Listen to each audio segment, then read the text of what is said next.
I'm not gonna lie, this was a tough one to watch.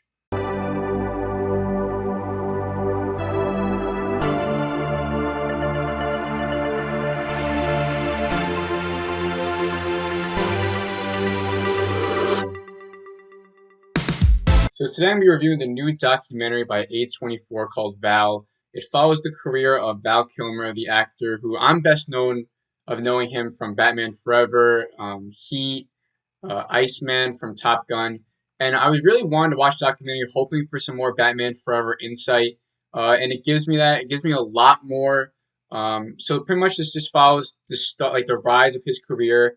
He happens to have so much video footage of his whole career, and he's got like a warehouse of videotapes. He says in the documentary like he was one of the first people to ever own like a video camera that he knew, and he just documented so many things. It's not even like just photos of certain things.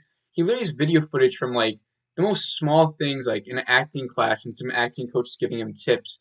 It's just kind of crazy to think of how much of his life he actually has documented. So the whole documentary just kind of shows like this old footage, and then it cuts back to his new footage of his present self, where he suffers from throat cancer. Like I said, I didn't know, and it's just really heartbreaking to see that. That's why when I say it's a tough watch, it's not a bad documentary at all. It's just I wasn't expecting that. He's one of those actors where, I know he's not really working today, but I just chalked it up as, oh, he's probably retired doing something else, maybe I don't know of. But no, he's suffering from throat cancer. Luckily, he has a very positive outlook on it. The whole documentary is very uplifting just because of the current mindset that Val Kilmer has now, and it's really inspirational. And so I don't think I'm going to do positive and negatives for this video, only because this is my first doc. I'm not a big documentary guy. I don't really watch documentaries that much. I've seen some good ones like Hoop Dreams and The Last Dance, which are all basketball oriented. I've seen a couple others, but this one I want to check out because it's Val Kilmer and two, it's A24. I think this is A24's first documentary, if I'm not mistaken. And even though it still like has that documentary cadences, it does still feel like an A24 movie at times with the lingering shots and the way some of the cinematography is set up. Um, but yeah, I don't think there's any reason to go into positive negatives. I just wanted you guys to go out and watch it. It came out yesterday. It's on Prime Video, and it's narrated by his son Jack Kilmer. He really can't talk that well. He can't. I mean, he's one of those like old smoking commercials. You know how they used to talk like that. That's exactly what he sounds like.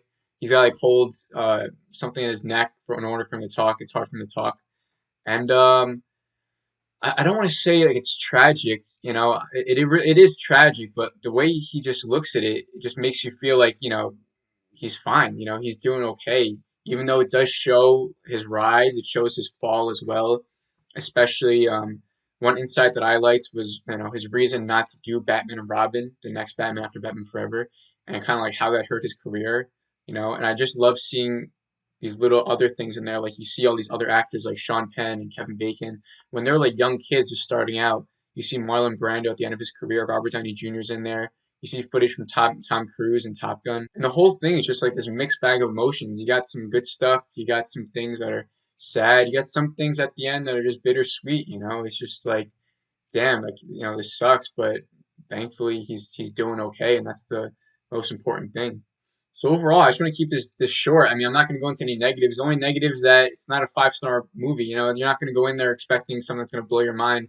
It's just like this informative documentary of the kind of like an update on Val Kilmer, and also looking back at his career and what he's done, and kind of further appreciating the actor. And that's what this movie did for me. I stepped away from it just further appreciating Val Kilmer, and I want to go and binge the rest of his movies right now. I haven't seen Tombstone yet. I got to watch that.